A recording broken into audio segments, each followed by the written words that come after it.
Virágban esett puhán és fehéren, hideg volt kicsit, de szép és csillogó volt a táj. A kisfenyők még aludtak, mire felébredtek ruhácskájukon, észrevették azt a fehér micsodát, míg nem tudták, hogy mi az.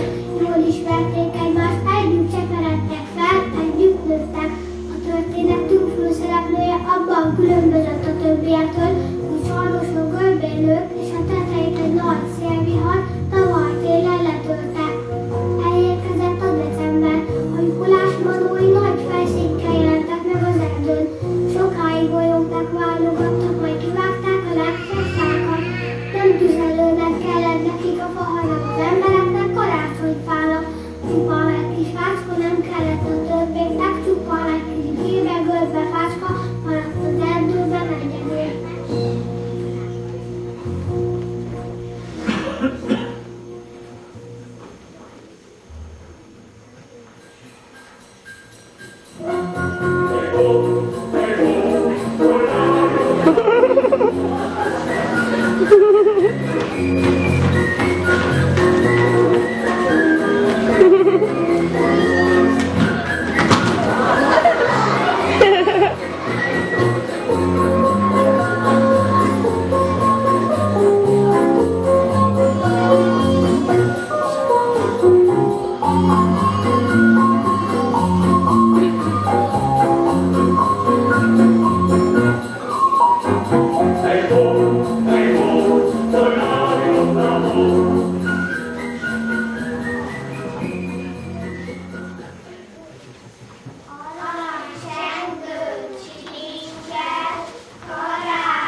amiket gyűjtöttünk az erdőben, hogy díszítsék az ágaidat.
Mikor leesik az első hó, újra így virágol az ablakon, szájcsengő, ahogy a szó.